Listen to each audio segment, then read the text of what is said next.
నమస్తే, మీరు వింటున్నారు ప్రేమ అన్మోల్ హోతా హై వాణి. నేను మీ హోస్ట్ వాణి. గత ఎపిసోడ్లో రాసీల్ తన మరియు పరాగ్ వైవాహిక జీవితం యొక్క నిజాన్ని వెల్లడించింది. ఈరోజు మీరు స్వప్నిల్ ప్రేమ యొక్క అనూహ్యమైన వ్యక్తీకరణ, నా కొత్త విజయాలు మరియు నా మైండ్ బ్లాక్ చేసే సప్తాంతపు ఒక అద్భుతమైన ప్యాకేజీ గురించి వింటారు. గర్వం మరియు గ్లాని. వివాహానికి ముందు పరాగ్ నుండి ఏదీ దాచనందుకు నేను రాసీల్ను అభినందించాను. రాసీల్ గర్వంగా ఇలా అంది, పరాగ్ ప్రవర్తన నా హృదయంలో అతని పట్ల గౌరవాన్ని కలిగించింది. ఇప్పుడు నా అదృష్టాన్ని చూసి నేను గర్వపడుతున్నాను.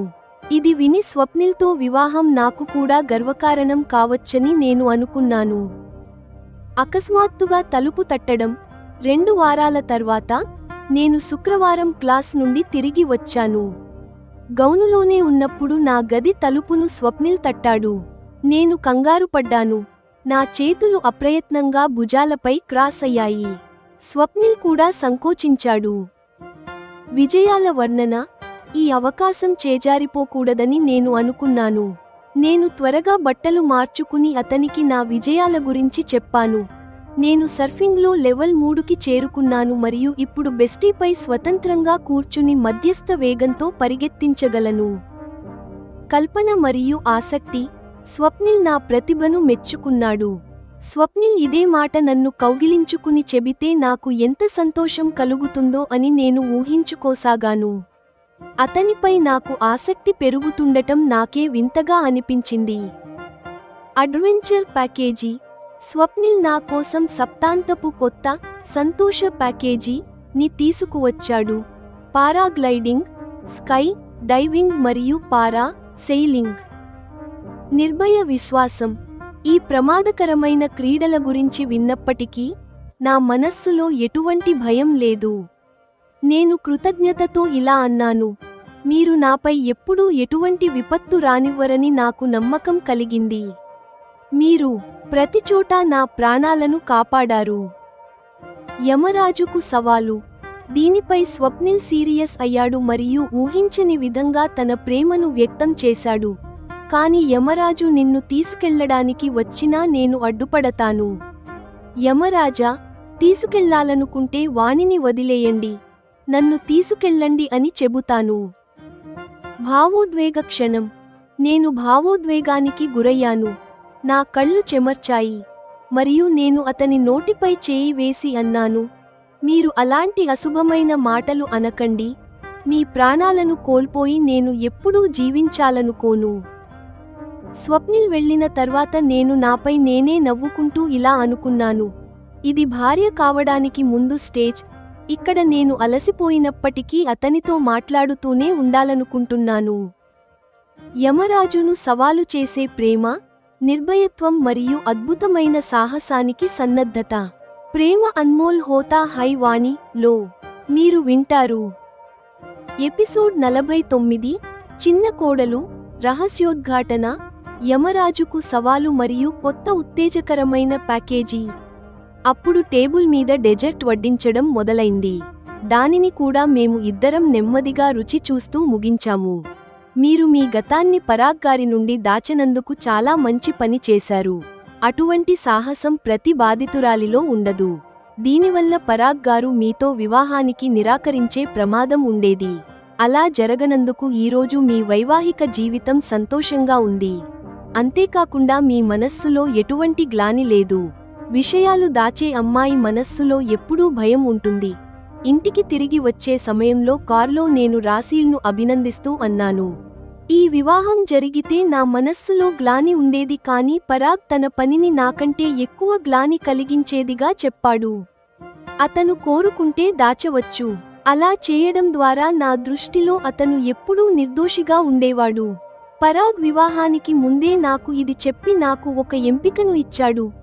నేను కోరుకుంటే వివాహానికి నిరాకరించవచ్చు. పరాగ్ ప్రవర్తన నా హృదయంలో అతని పట్ల గౌరవాన్ని కలిగించింది.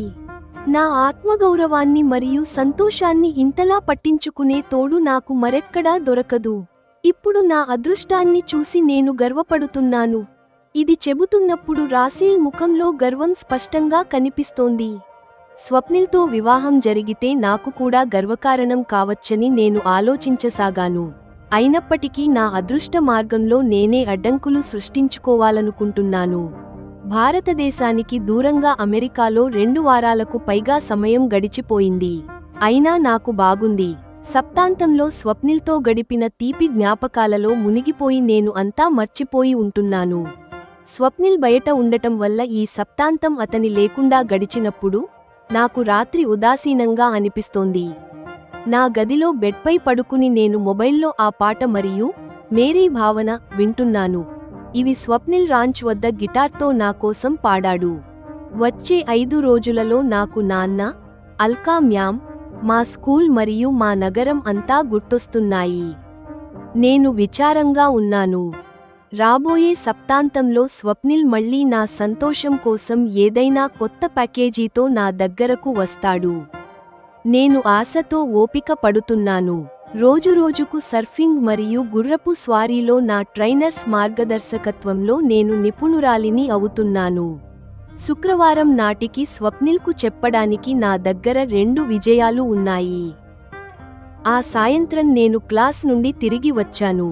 నేను నా గదిలో బట్టలు మార్చుకుంటున్నప్పుడు ఎవరో తలుపు తట్టారు. ఇన్ని రోజుల్లో ఇది మొదటిసారి. రాసీల్ వచ్చి ఉంటుందని అనుకుని నేను త్వరత్వరగా గౌను మాత్రమే వేసుకున్నాను. నేను తలుపు తీశాను. తలుపు దగ్గర రాసీల్ కాకుండా స్వప్నిల్ను చూసి నేను సంకోచించాను.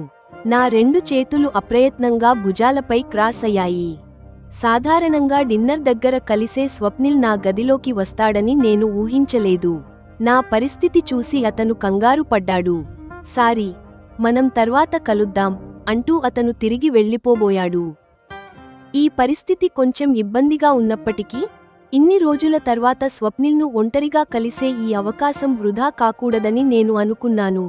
నేను రాసీల్ వచ్చింది అనుకున్నాను. మీరు లోపలికి రండి. నాకు 1 నిమిషం పడుతుంది. నా స్వరంలో వివరణ మరియు అభ్యర్థన రెండూ ఉన్నాయి.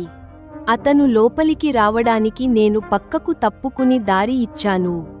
అతను వచ్చిన పని బహుశా ముఖ్యమైనది కావచ్చు. అందుకే అతను వెనక్కి వెళ్లకుండా సంకోచిస్తూ నా గదిలోకి ప్రవేశించాడు. స్వప్నిల్ ముందుకు వెళ్లి కౌచ్పై కూర్చున్నాడు. నేను అతనిని గమనిస్తూ వాష్రూమ్ వైపు వెళ్లాను. అతను తల దించుకుని కూర్చోవడం చూసి నేను తేలికపడ్డాను. నేను వార్డ్రోబ్ నుండి ట్రౌజర్ మరియు టీ-షర్టు తీసుకుని వాష్రూంలోకి వెళ్లాను. స్వప్నిల్ ఎక్కువసేపు వేచి ఉండకూడదని నేను త్వరగా ముఖంపై నీళ్లు చల్లుకుని గౌను తీసివేశాను. ట్రౌజర్ మరియు టీ-షర్టు వేసుకుని 2-3 నిమిషాల్లోనే తిరిగి వచ్చాను. స్వప్నిల్, నా ప్రోగ్రెస్ మీకు తెలుసా? నేను ఉత్సాహంగా అన్నాను. నేను అతని ముఖం వైపు చూస్తూ అతని ఎదురుగా కూర్చున్నాను. అతని ముఖంలో తెలుసుకోవాలనే ఉత్సాహాన్ని చూసి నేను సంతోషంగా చెప్పాను. నేను సర్ఫింగ్లో లెవెల్ 3కి చేరుకున్నాను. ఇప్పుడు నేను నిరంతరం హై వేవ్స్ ని అందుకోగలను. అంతేకాదు, ఇప్పుడు నేను బెస్టీపై స్వతంత్రంగా కూర్చుని మధ్యస్థ వేగంతో పరిగెత్తించగలను కూడా. ఇది చాలా పెద్ద విజయం. మీలో అసాధారణ ప్రతిభ ఉందని నాకు మొదటి రోజే అర్థమైంది. అందుకే నేను మీకోసం ట్రైనర్ను ఏర్పాటు చేశాను. స్వప్నిల్ స్వరంలో ప్రోత్సాహం మరియు సంతోషం రెండూ ఉన్నాయి. నేను ఊహల్లో మునిగిపోయాను. ఇదే మాట స్వప్నిల్ నన్ను కౌగిలించుకుని చెబితే నాకు ఎంత సంతోషం కలుగుతుందో. అతనిపై నాకు ఇంతగా ఆసక్తి కలగడం నాకే వింతగా ఉంది. నేను ఈ తీపి ఊహల్లో తేలిపోతున్నాను. అప్పుడు స్వప్నిల్ స్వరము వినిపించింది.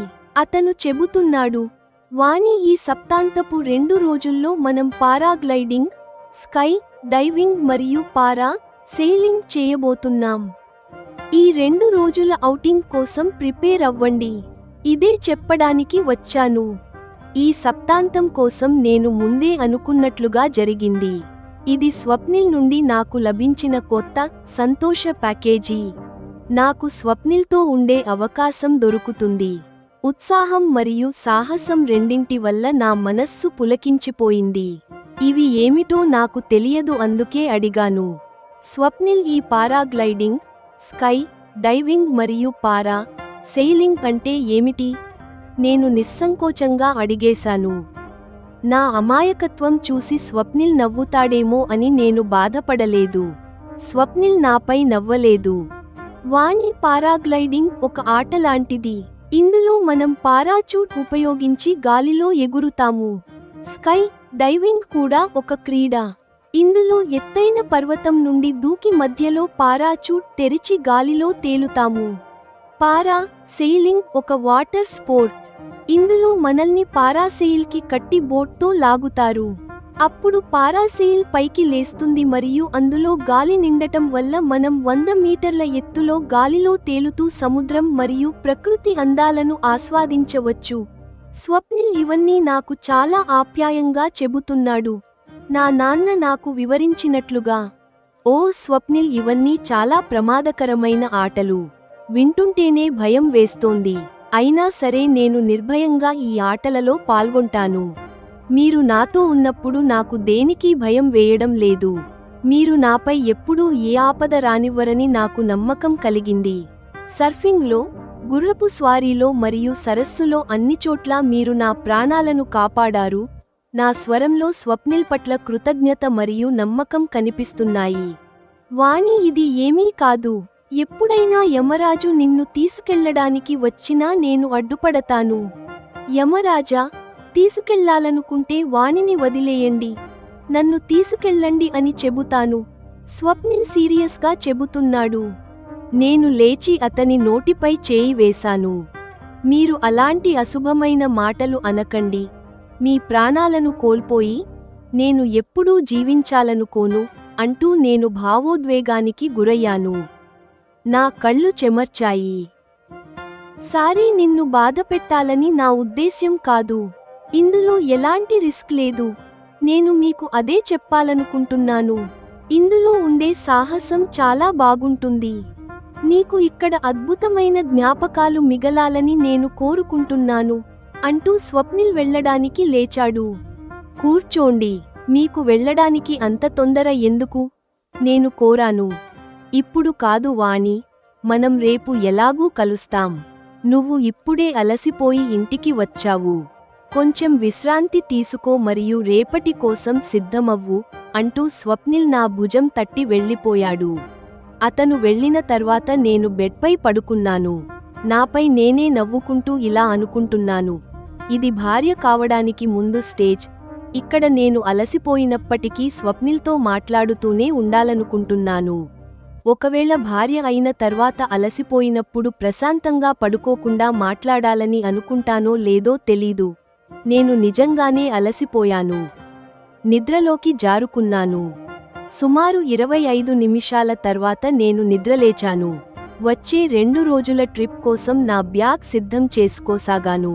గత 2 ట్రిప్పుల్లాగే స్వప్నిల్ నా కోసం ఖచ్చితంగా ఆ ఈవెంట్లకు తగిన బట్టలు తీసుకువస్తాడని నేను అనుకుంటున్నాను. ఎపిసోడ్ 49 సమాప్తం.